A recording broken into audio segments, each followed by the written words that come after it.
ആദ്യവും അവസാനവുമായ ലക്ഷ്യം എന്ന് പറയുന്നത് സ്വർഗത്തിൽ എത്തലാണ്. എത്തിയേ തീരുവാറ് അഡ്ജസ്റ്റ്മെന്റും ഇല്ല. സ്വർഗത്തിൽ പോയേ തീരുവാറ് ഒരു അഡ്ജസ്റ്റ്മെന്റും ഇല്ല. അതിൽ താഴെയുള്ള പദ്ധതിയേ ഇല്ല. അതുകൊണ്ട് പോകണം, എങ്ങനെയെങ്കിലും പോയേ പറ്റും. ഇത് നമുക്കൊരു ഉറച്ച വിശ്വാസമാണ്. എന്തായാലും സ്വർഗത്ത് പോയി തന്നെ ഞാൻ അടങ്ങുള്ളൂ. എന്നാൽ അവൻ സ്വർഗത്തിലെത്തിയിരിക്കും. ആ തീരുമാനമുള്ളവൻ സ്വർഗത്തിലെത്തിയിരിക്കും. പക്ഷെ നമുക്ക് അങ്ങനെ ഉറപ്പിച്ചിട്ട് തീരുമാനിക്കാൻ പറ്റണം. കാണുന്ന എല്ലാ വിഷയങ്ങളെയും സ്വർഗവുമായി ബന്ധപ്പെടുത്തി ചിന്തിക്കാൻ നമുക്ക് കഴിയണം. നാളെ ഒരു ഹിസാബുണ്ട്. ആ ഹിസാബ് കഴിഞ്ഞ് നന്മ തിന്മകൾ എഴുതിയ ഏടുകൾ നൽകപ്പെട്ട് വലത്തെ കയ്യിൽ കിട്ടി നന്മയുടെ ഏടുകൾ മുൻതൂക്കമായി സ്വർഗത്തിലേക്കുള്ള ഒരു പ്രവേശനമുണ്ട്. എല്ലാ ഞാമത്തുകളെ കൊണ്ടും നിറക്കപ്പെട്ട ഭവനമാകുന്നു സ്വർഗം.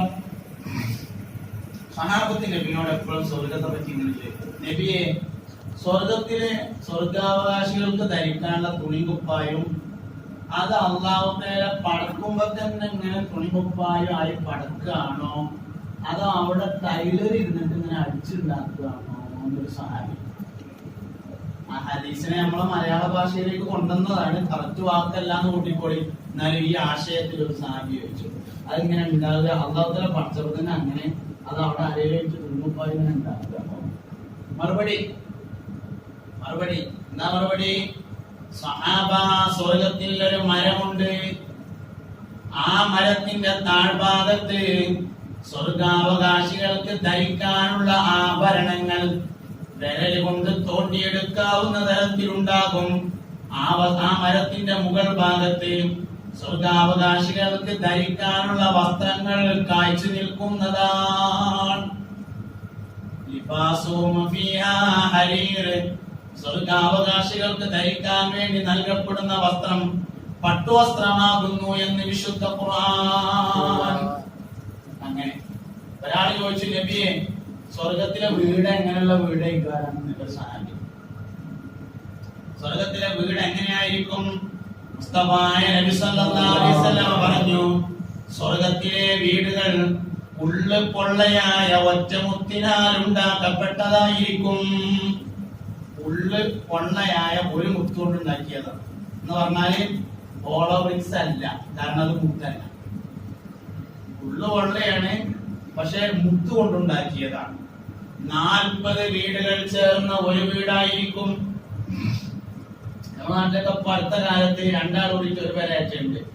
ജ്യേഷ്ഠനും അഞ്ചനും കൂടി ഒരേ സ്ഥലത്ത് 2 വീട് ഒരുമിച്ച് ഉണ്ടാക്കും. ഒരു നമ്മുടെ ജ്യേഷ്ഠനെ അവർക്ക് തനിയേരി ഉണ്ടാക്കുമ്പോൾ കുഴപ്പമുണ്ടാവില്ല, കുറച്ച് കഴിഞ്ഞാൽ പ്രശ്നമാവും. എന്നാൽ സ്വർഗത്തിൽ 40 പേരെ കൂടിയ ഒറ്റ വീടാണ്. പക്ഷെ ജ്യേഷ്ഠനും അഞ്ചനും ഉള്ളതല്ല, 40 ഒരാളുള്ള. ആ വീടിന്റെ മധ്യത്തിൽ ഒരു മരം ഉണ്ടായിരിക്കും. ആ മരത്തിലാണ് സ്വർഗാവകാശികൾക്ക് ധരിക്കാനുള്ള വസ്ത്രങ്ങൾ ഉണ്ടാവുക എന്ന് ഹബീബുനാ റസൂലുള്ളാഹി സ്വല്ലല്ലാഹു അലൈഹി വസല്ലം പഠിപ്പിച്ചു. സ്വർഗം നമുക്ക് എപ്പോഴും ചിന്താ വിഷയമായിട്ട് വരണം. എപ്പോഴും സ്വർഗത്തെ പറ്റി ഇങ്ങനെ ആലോചിക്കണം. സഹാബത്ത് അങ്ങനെ ഇളകിയാ ചോദിക്കും, നബിയെ, അത് സ്വർഗത്തിൽ ഉണ്ടാവില്ലേ? ഏത് സാധനം? അബൂബക്കർ റളിയല്ലാഹു അൻഹുവിന്റെ കാല് മുറിഞ്ഞു ബദർ യുദ്ധത്തിൽ. ഉടനെ ചോദിച്ച ചോദ്യം, കരക്കിനെ എടുത്തോളൂ അലി റളിയല്ലാഹു അൻഹു അബൂബക്കറിനെ എടുത്താണ് കരക്കിന് കൊടുക്കണം. ഉടനെ ചോദിച്ച ചോദ്യം, ഞാൻ ഈ കരക്കെന്ന് മരിച്ചാലും സ്വർഗം കിട്ടൂലേ എന്നാ? കിട്ടുമെന്ന് പറഞ്ഞു. അപ്പൊ പാടി, അവര് പാട്ടാണ് പാടി,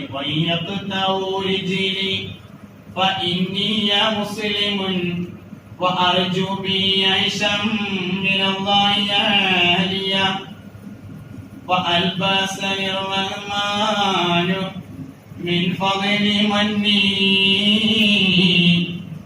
لباسا من الإسلام غطى المصابيا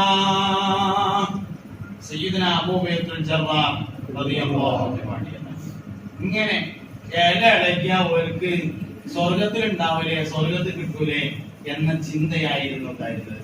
ഇങ്ങനെ നമ്മുടെ ചിന്ത എപ്പോഴും സ്വർഗവുമായി ഇങ്ങനെ അടുത്ത് നിൽക്കണം. അതിലെ പാനീയങ്ങൾ, അതിലെ അരുവികൾ, അതിലെ സംവിധാനങ്ങൾ അതെങ്ങനെയായിരിക്കും തുടങ്ങിയ കാര്യങ്ങൾ എപ്പോഴും ചിന്തിച്ചുകൊണ്ടിരിക്കണം. നമുക്ക് ആകെ ഒരു കാര്യം മാത്രമാണ് അറിയാം. എന്താ അറിയാ? സ്വർഗത്തിൽ നല്ല തിന്നാണ്ടാവും. നമ്മളെ സ്വർഗത്തിൽ ഇപ്പൊ സ്വർഗത്തിൽ എന്താ ഉണ്ടാവുക എന്ന് ചോദിച്ചാൽ കുട്ടിയോട് ചോദിച്ചാൽ അപ്പൊ പറയും മുന്തിരി ഉണ്ടാവും, ഉറുമാമ്പഴം ഉണ്ടാവും. ചിലവരിപ്പോ ഈ ചോദിക്കണതിൽ എന്തോ ഒരു അപകടം ഉണ്ട് എന്ന് തോന്നിയവര് മാത്രം അള്ളാനെ കാണണം എന്ന് പറയും. ചിലവര് പറയും നിശ്ചലമാണെന്ന് കാണണം. അങ്ങനെ നമ്മൾ സ്വർഗം പലപ്പോഴും പരിമിതമാണ്. ഇതൊക്കെ ഉണ്ട്, ഇല്ലാന്നല്ലാട്ടോ ഞാൻ പറഞ്ഞത്. അതിലുണ്ട് മുന്തിരി തോട്ടവും മാന, രസമുള്ളത കദളിപ്പഴം തിന്നാന, ഒക്കെ ഉണ്ട്. പക്ഷെ നമുക്ക് മനസ്സിലാവുന്ന കുറച്ച് കാര്യങ്ങൾ പറഞ്ഞു തന്നേ ഉള്ളൂ. സ്വർഗം അവിടുന്നൊക്കെ എത്രയോ മേലെയാണ്. നമുക്ക് മനസ്സിലാണ്, നമുക്ക് പരിചയമുള്ള പരിപാടി തീറ്റ പരിപാടി ആയതുകൊണ്ട് അതിങ്ങനെ പറഞ്ഞു തന്നേ ഉള്ളൂ. നല്ല പഴുത്ത ഉറുമാമ്പഴം ഇങ്ങനെ നിൽക്കുക, അപ്പൊ ഇങ്ങനെ തിന്നണം തോന്നുക, അപ്പൊ അതിങ്ങനെ തൊള്ളേക്ക് വരിക, ഇരുന്നോടത്ത് നീച്ചണ്ട. തിന്നയിട്ട് നോക്കുമ്പോ പഴയ ഉറുമാമ്പഴം അവിടെ തന്നെ കാണുക, വീണ്ടും ഒരു ഉറുമാമ്പഴം തിന്നണം തോന്നുക, രണ്ടാമത് തോലൊഴിച്ച് കണ്ടു വരിക, അത് വേണം മുണിങ്ങ, മുണിങ്ങി കഴിഞ്ഞ് നോക്കുമ്പോ പഴയത് അവിടെ തന്നെ നിൽക്കുന്നുണ്ട്. രണ്ടാമത്തത് മുണിഞ്ഞപ്പോഴാണ് മനസ്സിലായത് ആദ്യത്തിന്റെ ടേസ്റ്റ് വേറെ ആയിരുന്നു, രണ്ടാമത്തിന്റെ ടേസ്റ്റ് വേറെ ആയിരുന്നു. ഇതൊക്കെ ഇങ്ങനെ നമുക്ക് മനസ്സിലാവുന്ന കുറെ കാര്യങ്ങൾ ഞാൻ പറയാം. നമുക്ക് മനസ്സിലാവുന്ന പരമാവധി പരിപാടിയാണ് ഈ തീറ്റ പരിപാടി. അതുകൊണ്ട് അതിങ്ങനെ പറഞ്ഞേ ഉള്ളൂ. സ്വർഗം എന്നും ചിക്കൻ ആണെങ്കിൽ ചിക്കൻ പിന്നെ എന്ത് രസമുള്ളത്? എന്നും ഇങ്ങനെ മുന്തിരുന്നാ പിന്നെ മുന്തിരിക്ക് എന്ത് രസമുള്ളത്? അതൊക്കെ ചെന്നൈക്കിന് കുറച്ചു നേരം കിട്ടുന്ന സാധനങ്ങളാ. പിന്നെ പരിപാടി മാറും. അവിടെ എന്തെല്ലാം സംവിധാനം ഉണ്ട് പറഞ്ഞാൽ തീരാത്തത്. അപ്പൊ പറഞ്ഞാൽ മനസ്സിലാകുന്ന കുറച്ച് കാര്യം അല്ലാഹു തആല ആദ്യം ഇങ്ങനെ നമുക്ക് പറഞ്ഞു തന്നതാണ്. സ്വർഗം അവിടുന്നൊക്കെ വിടും, അവിടുന്നൊക്കെ എത്രയോ മേലെയാണ്.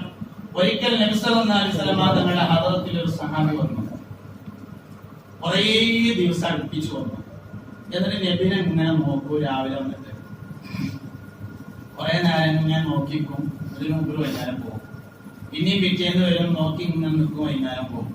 കുറെ ദിവസം ആവർത്തിച്ച ഒരിക്കൽ നബി തങ്ങൾ ചോദിച്ചു, അല്ല മനുഷ്യ, ഒമാ പാലുക്ക, നമ്മളെ പാങ്ങ് കരയിക്കാട് ഭാഷയെ പറഞ്ഞാൽ എത്താ എന്റെ പൂതി, എത്താ എണ്ണേജ് ഇങ്ങനെ നോക്കണത് എന്ന് പറയില്ലേ, അതന്നെ ഒമാ പാലുക്ക എന്ന് ചോദിച്ചു. എന്നപ്പോ ഇങ്ങനെ നോക്കിക്കുന്നത്? അപ്പൊ പറഞ്ഞു നബിയെ, ഞാൻ ഇങ്ങടെ ഭംഗി നോക്കുക. നമ്മളെല്ലാവരും സ്വർഗത്തിലെത്തി എന്ന് വിചാരിക്കണം. എന്നാല് ഞാൻ എവിടെയെങ്കിലും വല്ല വാതിലിന്റെ മൂലക്ക് ചുമക്കെന്ന മരിക്കാം. നമ്മൾ ചുമക്കെന്ന അങ്ങനെയല്ലോ. അതിന് സ്വർഗം കിട്ടുന്നതൊക്കെ നമ്മൾ വളരെ ബാക്കിലേക്കാണ്. സ്വർഗം കിട്ടുന്നത് നമ്മൾ ആരും മുമ്പൊക്കെയല്ലോ, ഒക്കെ ബാക്കിലേക്ക് നിൽക്കും. അങ്ങനെയാണ്. മജ്‌ലിസുൽ ഇൽമിൽ ഇരിക്കണം എന്ന് പറഞ്ഞാൽ നമ്മൾ നിൽക്കുകയുള്ളൂ. കാരണം ഇരുന്ന തോലെ പോലിട്ടല്ലോ. മജ്‌ലിസുൽ ഇൽമാണ്. ഗൾഫിൽ പോയ എല്ലാവർക്കും അറിയാം മജ്‌ലിസ് പറഞ്ഞാൽ ഇരിക്കുന്ന സ്ഥലമാണ്, നിൽക്കുന്ന സ്ഥലമല്ല. അതിന് വലിയ അറബിയിൽ PhD ഒന്നും ആവശ്യമില്ല. മജ്‌ലിസ് പറഞ്ഞാൽ ഇരിക്കുന്ന സ്ഥലമാണെന്ന് അറിയാനേ. പോയിട്ടുള്ള സ്ഥലത്തൊക്കെ നമ്മൾ നിന്നുകൊണ്ട് നേരം കഴിച്ചു. നിക്കാഹിന്റെ സദസ്സ് അതുപോലെയാണ്. നിക്കാഹ് എന്ന് പറഞ്ഞത് സ്വർഗീയമായ ഒരു അമലാണ്. ആദ്യത്തെ കല്യാണം സ്വർഗത്തിനാണ്. അബുൽ ബഷർ ആദം അലൈഹിസ്സലാം ഹവ്വയെ കെട്ടിയത്. നിക്കാഹ് ഒരു സ്വർഗീയമായ അമലാണ്. അതുകൊണ്ട് സ്വർഗവുമായി ബന്ധപ്പെട്ട ഒരു സ്ഥലത്തും ധൃതി കാണിക്കരുത്, ഇരിക്കണം.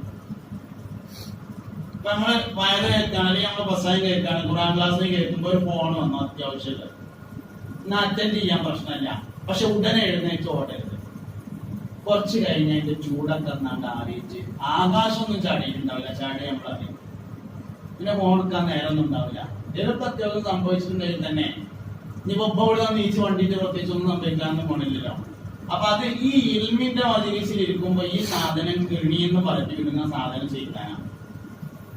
ഇൽമിന്റെ മജ്‌ലിസ് സ്വർഗത്തോപ്പാണ്. അതിന് പുറത്ത് ചാടിച്ച് ഓടങ്ങും.